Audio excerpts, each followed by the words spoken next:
Welcome back, brothers and sisters. I am Braden. This is Langley Outdoors Academy, the place where we not only talk about what's going on in the gun world, but also how we're going to fix it together. And the content that I'm going to show you tonight to wrap up the weekend, now that I'm back in the Southern Command Center, is pretty stupid. I'll be honest with you. Because apparently, by Trump looking at a gun, saying that he wanted one, implied that he bought one, therefore he did buy one, therefore he broke the law. You cannot make this up, and it's already starting. Everything will be linked into the description box below, and I cannot wait to hear from you guys on this one, because this is some next level silly. And of course, make sure you hit that like button, subscribe to the channel, and turn the notification bell on, because we are distributing freedom twice daily, and we'd love to have you along for the ride.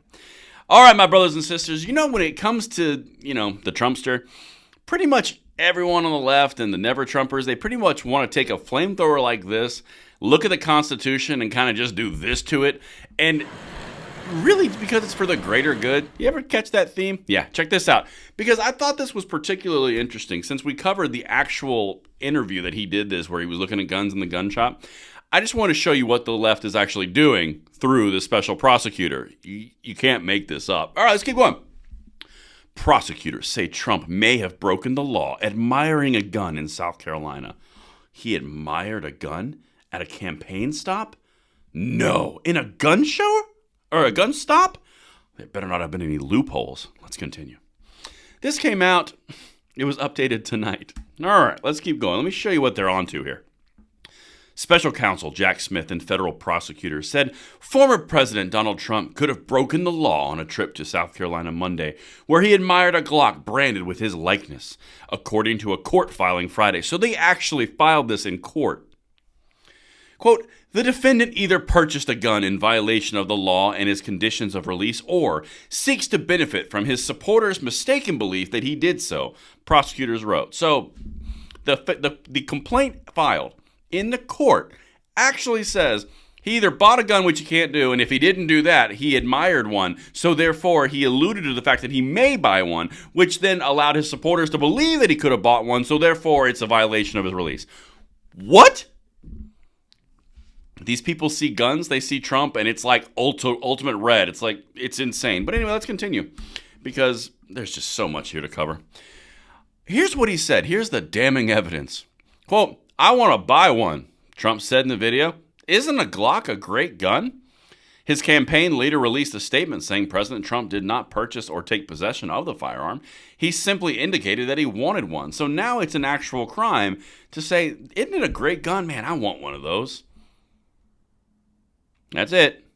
No transfer, no 4473, no purchase, no nothing. By the way, interesting how it could be really put to bed really easily by just looking up for a 4473 that was at that gun shop. Wouldn't it be easier to just put that baby to bed versus filing it in a file court or a court filing? Isn't that interesting how that comes about? Well, we're about to get into why. So let's dive into this because it turns out gag orders are all the rage when it comes to the Trumpy Trump and his presidential campaign. Prosecutors cite Trump's supposed gun purchase as a possible crime.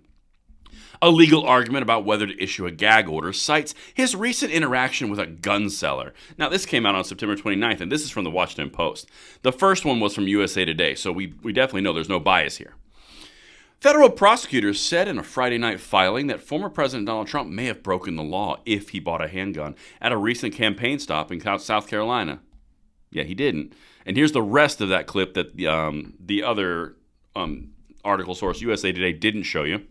Quote, the defendant either purchased a gun in violation of the law and his condition of release or seeks to benefit from his supporters' mistaken belief that he did so. That's the one that I showed you in USA. Now let's continue. It would be a separate federal crime and thus a violation of the defendant's conditions of release for him to purchase a gun while this felony indictment is pending. But he didn't. Again, go back to the first part of that statement, which I showed you already. The defendant either purchased a gun in violation of the law and his conditions of release or seeks to benefit from his supporters' mistaken belief that he did so. Again, going back to the quote of, aren't they great guns? I would love to have one.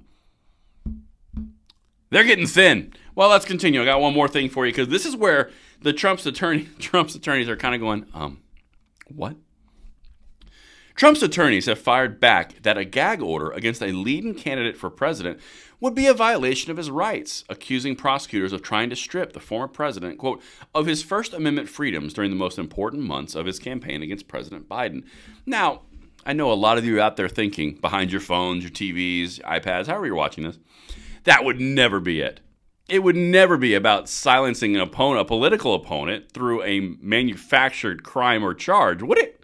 No, they would never do that. Because after all, Trump did either purchase a gun or he alluded that he would love to have one. I'm aghast. I'm aghast with disappointment. If this is where we're going already, and it's October 1st of 2023, and we've got to get all the way to November of 2024, buckle up, people. That's all I got to say. Let me know what you guys think of this in the comments below, and I will see you on the next one. I'm Braden. See you later.